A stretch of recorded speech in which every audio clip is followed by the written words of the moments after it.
Лапидариум Стара железничка станица.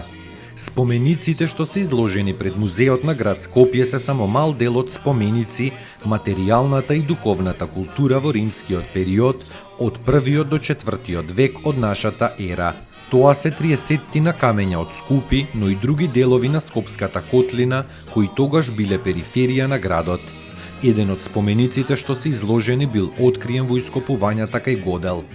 Од текстот дознаваме дека на тоа место поминувал пат што го изградил императорот Марко Аврелий, а станицата била оддалечена 5 милји од Скупи или 9 километри од Зајчев Рид. Тука се и споменици со надгробните камења на двајца ветерани. Едниот од нив е на Гајус Семпрониус, еден од двајцата градоначалници на градот.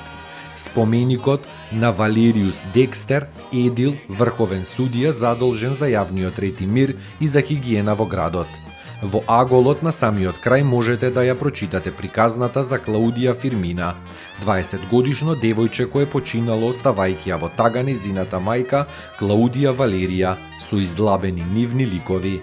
Во овој дел ќе го видите единствениот споменик со текст на старогрчки јазик, споменикот на сопругата на занаетчија од грчките доминиони. Тука и споменикот на скупјанецот Тимони Даси кој загинал како заповедник на воена единица Кохорта во битка со племето Костобоки од римската провинција Дакија на територијата на денешна Романија. 4 гробни ковчези веднаш пред влезот во музеот биле откриени во Карпош 3, во околината на денешниот трговски центар Лептокарија.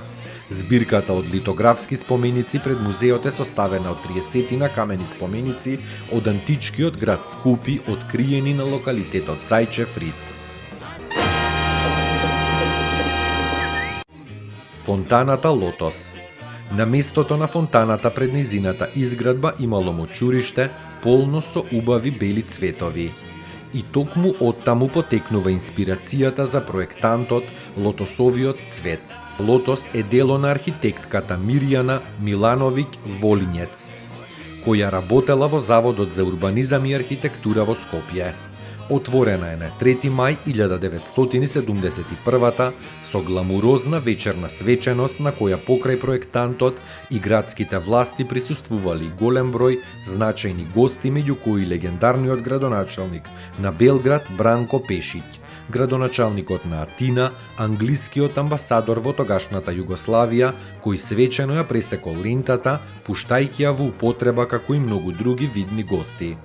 Поставена е на плато, подигнато со скали од улиците, со висина пријатна за чекорење. Фонтаната, чие корито е со диаметар 10 метри, е централна тема на просторот. Главната осовина е оставена слободна за визура, а главниот влез води директно кон споменикот на Гоце Делчев. Пијацетата се развива лево и десно од влезот, а фонтаната изгледа како лотосов цвет кој никнува од земја. Коритото е спуштено до партерот, иако во идејниот проект било предвидено да биде одвоено и представува еден вид чинија на цветот. Од коритото се издигнуваат 4 топки, една поставена централно највисоко и 3 пониски околу, формирани од прскалки за вода.